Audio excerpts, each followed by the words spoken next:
आम्ही परमेश्वराचे विरुद्ध ज्ञान नमुना आहोत बाप्पा. आणि तुझं वचन परमेश्वरा अत्यंत परमेश्वरा सखोल असं आहे. होय दयागणा, ते तुझं वचन एक रहस्य आहे बाप्पा. आणि ते समजून घेत असताना आमच्या अंतकरणाचा ताबा ठेवले बाप्पा. होय दयागणा, ते वचन समजण्यासाठी तुझ्या पवित्र आत्म्याचं साहित्य आम्हाला पुढे. होय, तुझ्या पवित्र आत्म्याच्या मार्गदर्शनाशिवाय आम्हाला ते समजणार नाही. आणि म्हणूनच परमेश्वरा, आम्ही आज तुला सहाय्य मागतो की तुझ्या त्या पवित्र आत्म्याचं मार्गदर्शन आम्हाला होय. आणि जीव आणि ऐकणारे काम तुझ्या हातात ठेव. तारणारा परमेश्वर ख्रिस्त याच्या नावाने मागतो.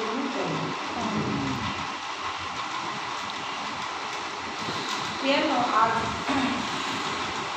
त्रैत्याचा रविवार हा प्रमाणे असलेला दिवस आपण साजरा करत असताना जे शास्त्रभाग आम्ही वाचलेले आहेत त्या शास्त्रभागांमध्ये आम्ही जे शुभवर्तमान वाचलेलं आहे, योहान शुभवर्तमान याचा 15वा अध्याय, 16वा अध्याय आणि त्याची 5 ते 15 ही वचनं आम्ही वाचलेली आहेत. योहान शुभवर्तमान याचा 16वा अध्याय आणि त्याची 5 ते 15 ही वचनं आम्ही वाचलेली आहेत. आणि या वचनांवर मनन करत असताना त्रैक्य देव यावर मनन करत असताना आम्ही आज पाहणार आहोत की या त्रैक्य देवामध्ये कोणतं रहस्य दडलेलं आहे. त्रैक्य देव हा शब्द आम्हाला पवित्र शास्त्रामध्ये कुठेही आढळत नाही. तरीदेखील आम्ही ख्रिस्ती लोक त्रैक्य देवावर विश्वास ठेवतो, त्रैक्य देवाची उपासना करतो, कारण त्रैक्य देव हे ईश्वरी तत्वज्ञानाला धरून आहे. आणि आज या त्रैक्य देवाला पवित्र शास्त्राचा जो आधार आहे तो आम्ही पाहणार आहोत. त्रैक्य या शब्दाची जर आम्ही फोड केली तर 3 अधिक 1, ज्याला इंग्रजीमध्ये ट्रिनिटी असं म्हटलेलं जातं.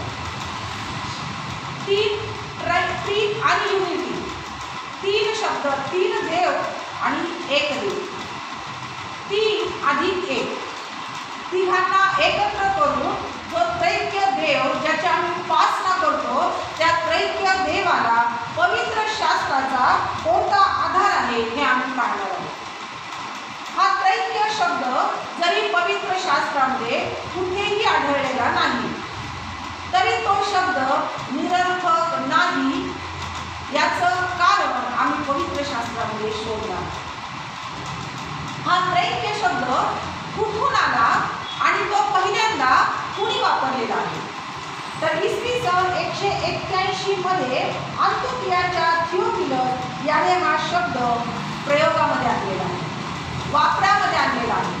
आणि या शब्दाची फोड जर आम्ही पाहायला गेलो तर ईश्वरी तत्वज्ञानामध्ये 3 व्यक्तींचा उल्लेख केला जातो. या 3 व्यक्ती म्हणजे पिता, पुत्र आणि पवित्र आत्मा.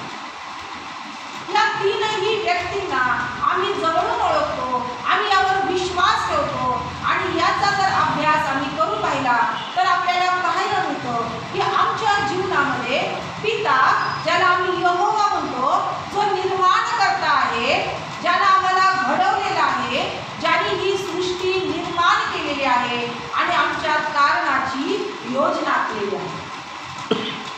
पुत्र, ज्याला आम्ही प्रभू येशू ख्रिस्त म्हणून ओळखतो, त्या पित्याने आमच्या तारणासाठी या प्रभू येशू ख्रिस्ताला भूतलावर पाठवलं, ज्या प्रभू येशू ख्रिस्तानं आम्हाला तारण मिळवली, जो आमच्यासाठी जगात आला, आमच्यासाठी ज्यानं दुःख सहन केलं, जो मरण पावला, उठला आणि आज पिता आणि आम्ही यांच्यामध्ये तो मध्यस्थ आहे.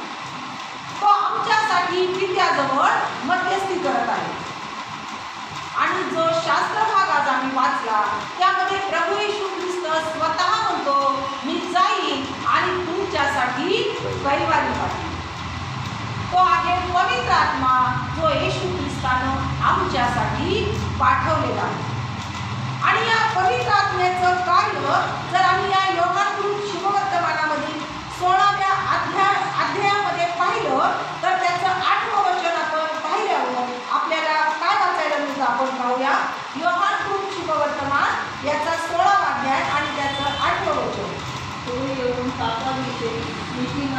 निवाड्याविषयी व न्याय निवाड्याविषयी जगाची खात्री करणे. या पवित्र आत्म्याचं जे कार्य आहे ते आमच्या जीवनामध्ये हे आहे की तो येऊन तुम्हाला पापाची जाणीव करून देईल. तुमचा जो सत्सद विवेक आहे तो जागा ठेवेल, तो तुम्हाला पापाबद्दल टोचणी लावेल, तो तुमच्या अंतःकरणामध्ये कार्य करेल. पापाविषयी तो तुम्हाला जागरूक करेल. नंतर आहे नीतिमत्वाविषयी. नीतिमत्व काय आहे याचं मार्गदर्शन तो तुम्हाला करेल आणि न्याय निवाड्याविषयी जगाची खात्री करेल. पवित्र आत्म्याचं कार्य आमच्या जीवनामध्ये फार महत्त्वाचं आहे.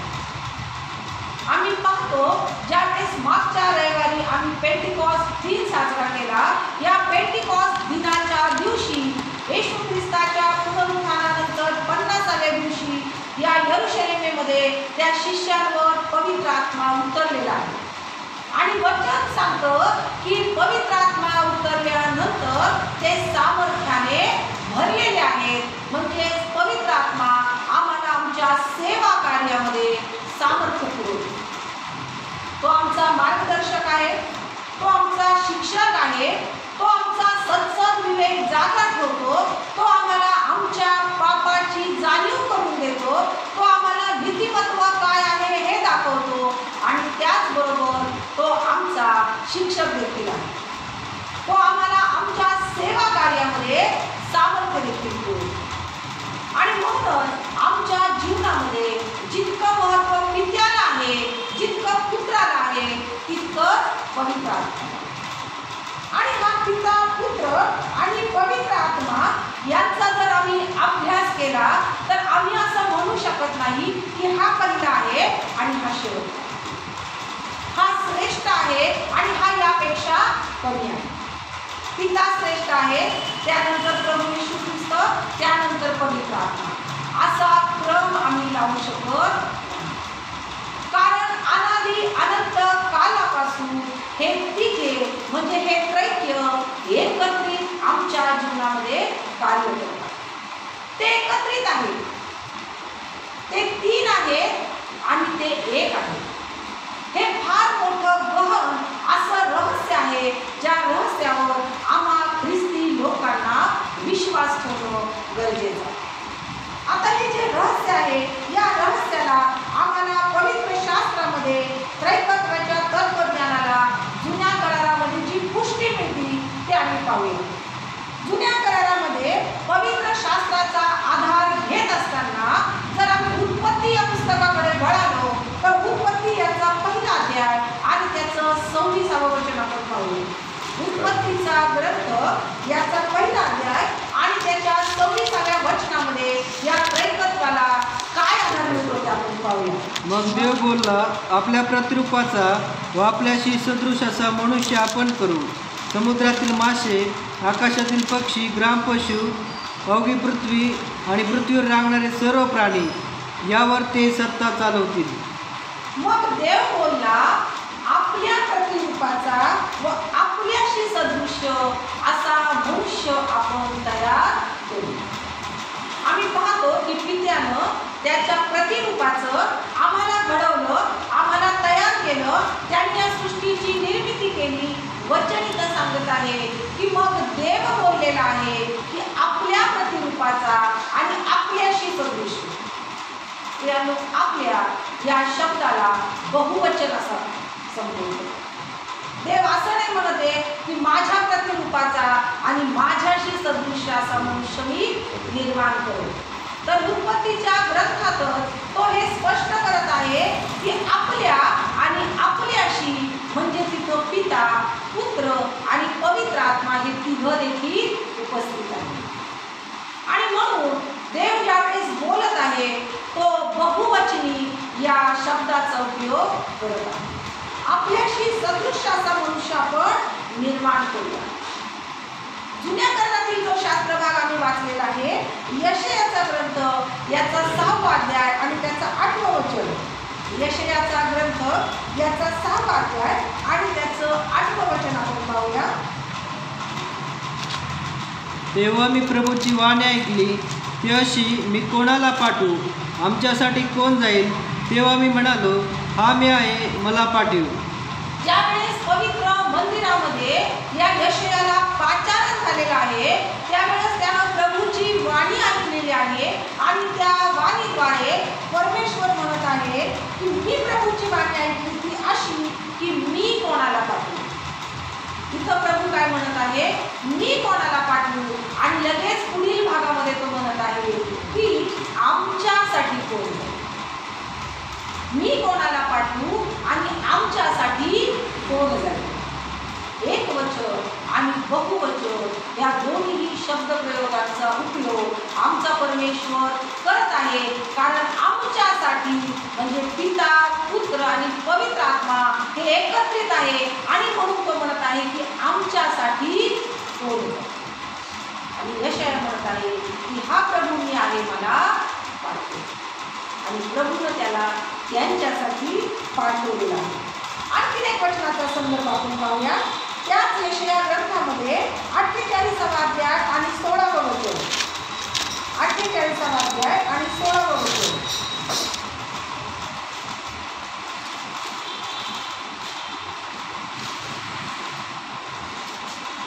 तुम्ही माझजवळ या, हे ऐका. प्रारंभापासून मी गुप्तपणे बोललो नाही. ते होऊ लागल्यापासून तेथे मी आहेच. आता प्रभू परमेश्वराने मला व आपल्या आत्म्याला पाठविले आहे. जे रहस्य आम्ही आज अभ्यासत आहोत ते रहस्य हजारो वर्षापूर्वी यशाया संदेष्टा आपल्या ग्रंथात लिहून ठेवतो. तो म्हणतो तुम्ही माझजवळ या, हे ऐका. प्रारंभापासून मी गुप्तपणे बोललेलो नाही. उत्पत्तीपासून, प्रारंभापासून, या सृष्टीच्या निर्मितीपासून देव स्वतः म्हणत आहे की मी कोणतीही गोष्ट गुप्त ठेवलेली नाही. मी गुप्तपणे बोललो नाही. ते होऊ लागल्यापासून तेथे मी आहेच. मी तेथे आहे. पण पुढे तो म्हणतो आता प्रभू परमेश्वराने मला व त्या आत्म्याला पाठवलेला आहे. मला पाठवलेला आहे म्हणजे हे कोण म्हणत असेल? प्रभू येशू ख्रिस्त. कारण की पित्याने पुत्राला पाठवलेला आहे आणि तो पुढे म्हणत आहे मला आणि आपल्या पवित्र आत्म्याला पाठवलेला. पित्याने मला आणि आपल्या पवित्र आत्म्याला पाठवलेला. या वचनामध्ये जर आम्ही गहन अर्थ पाहिला तर या वचनामध्ये यशाया जे लिहित आहे त्या एका वचनात पिता, पुत्र आणि पवित्र आत्मा या तिघांचाही उल्लेख एकत्रित आम्हाला दिसत आहे.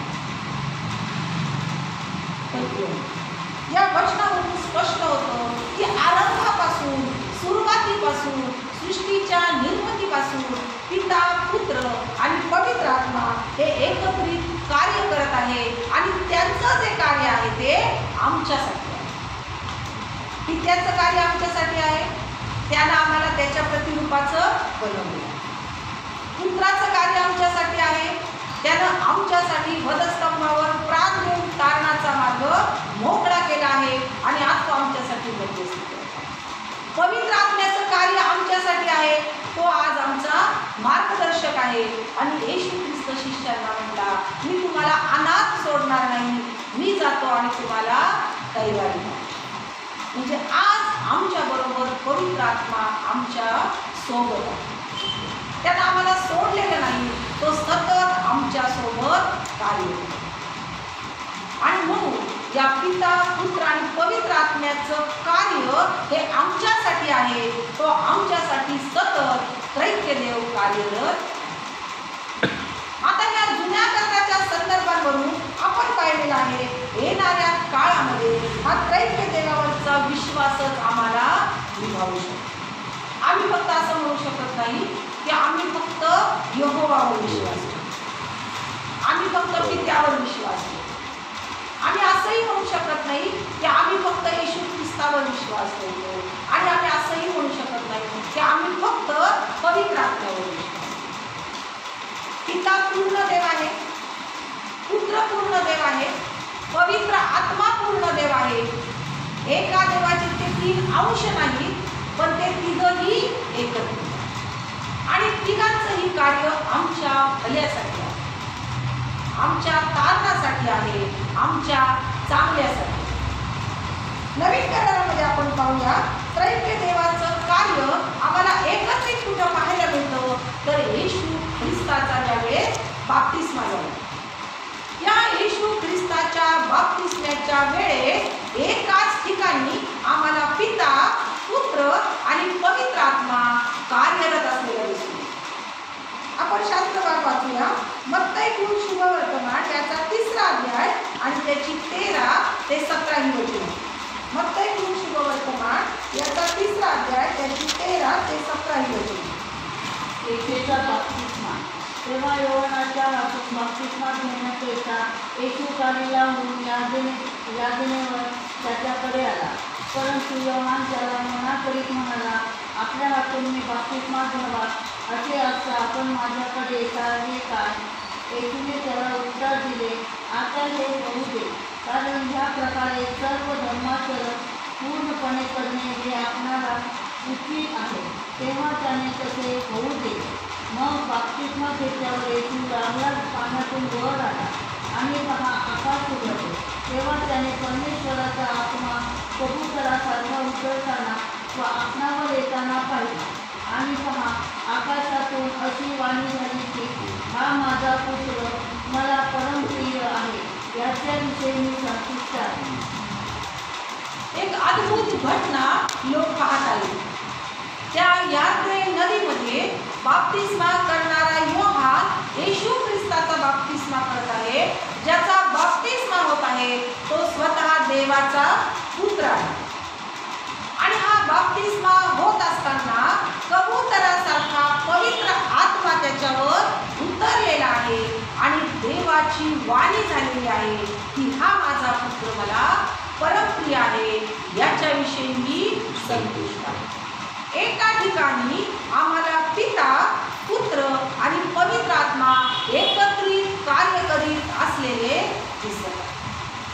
आणि हे लोकांनी पाहिलेलं आहे, अनुभवलेलं आहे आणि म्हणून पहिली मंडळी या त्रैक्यावर विश्वास ठेवली. याच पहिल्या मंडळीला संत पौल पत्रातून बोध करत आहे, पत्रातून लिहित आहे. जे लिहित आहे ते आपण वाचूया. करंथीकरास पहिले पत्र याचा 12वा अध्याय आणि त्याची 4 ते 6 ही वचने. करंथीकरास पहिले पत्र याचा 12वा अध्याय आणि 4 ते 6 ही वचने. कृपादानांचे निरनिराळे प्रकार आहेत, तरी आत्मा एकच आहे. सेवा करणाऱ्यांचे निरनिराळे प्रकार आहेत, तरी प्रभू एकच. आणि कार्याचे निरनिराळे प्रकार आहेत, तरी सर्व कार्य करणारा देव एकच आहे. पौलाने काय केलेलं आहे इथं? त्रैक्य देवाचे 3 स्वरूप लिहिलेले आहेत. एकाच वचनामध्ये करिंथीतल्या मंडळीला त्रैक्य देवाची ओळख करून देत असताना संत पौल काय लिहित आहे की, कृपादानांचे निरनिराळे प्रकार आहेत, तरी आत्मा एकच आहे. मागच्या रविवारी आम्ही पाहिलं की कृपादानांचे पवित्र आत्म्याची जी वरदानं आहेत ती वेगवेगळी आहेत. कुणाला भाषेचं ज्ञान आहे, कुणाला संदेश देण्याचं ज्ञान आहे, कुणाला आजार बरे करण्याचं दान आहे. ही कृपादानं वेगवेगळी जरी असली तरी त्यांना चालवणारा आत्मा एकच आहे. पुढे संत पौल म्हणतो, सेवा करण्याचे निरनिराळे प्रकार आहेत, तरी प्रभू एकच आहे. आम्ही मंडळीमध्ये सेवेचे वेगवेगळे प्रकार पाहतो. सुवार्ता ही एक वेगळी सेवा आहे, वचनाची सेवा ही एक वेगळी सेवा आहे, मंडळीचा कारभार पाहणं ही एक वेगळी सेवा आहे. वेगवेगळ्या सेवा आहे, पण ज्या सेवा तुम्ही करत आहे ती सेवा तुम्हाला करण्यासाठी सहाय्य करणारा प्रभू एकच आहे. दानं वेगवेगळी, आत्मा एक, सेवा वेगवेगळ्या, प्रभू एक. आणि पुढे संत पौल म्हणतो की तरी निरनिराळे प्रभू एकच आहे आणि कार्याचे निरनिराळे प्रकार आहेत, तरी सर्वांमध्ये कार्य करणारा देव एकच आहे.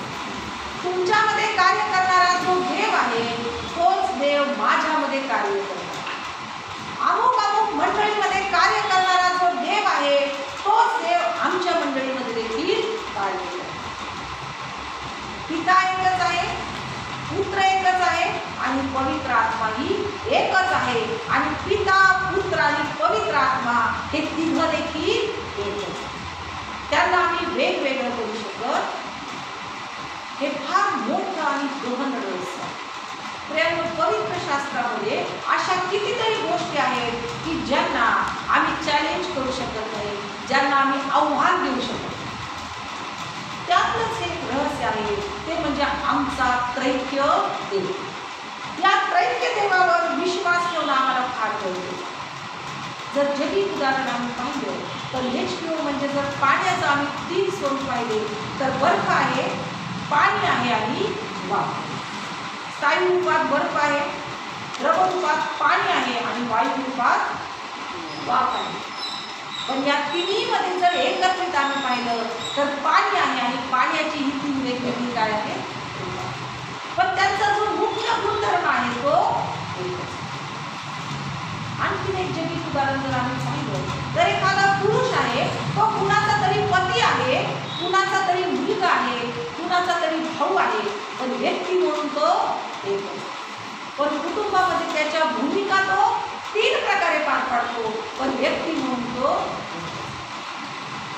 या त्रैक्य देवाचा अभ्यास करत असताना आम्ही हे लक्षात घेतलं पाहिजे की आमच्या एकाच वेळी हे 3 आणि 1 हे कसे आहेत.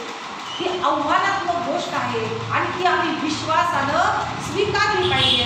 कारण त्रैक्य देवाला पवित्र शास्त्राचा जुना करार आणि नवीन करार दोन्ही काय करत आहेत, आधार देतात.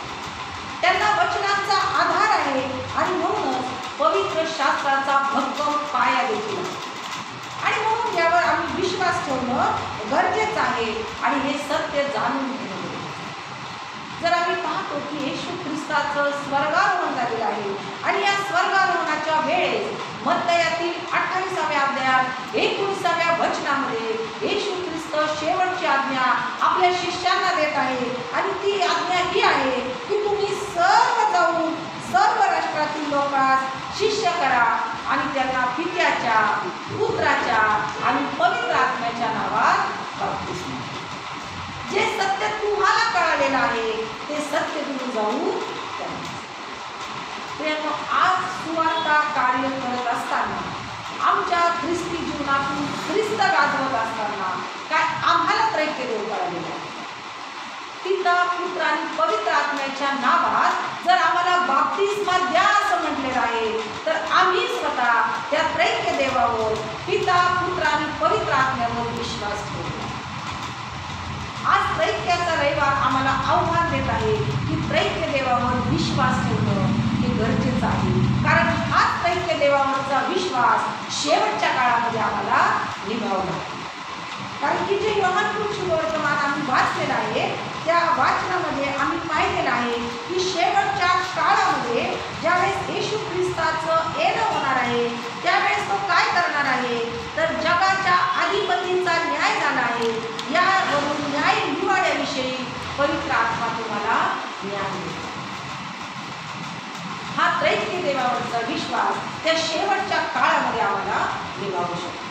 आणि म्हणून आज दिवस आहे की आम्ही आमचा या त्रैक्य देवावरचा विश्वास अधिक दृढ करू.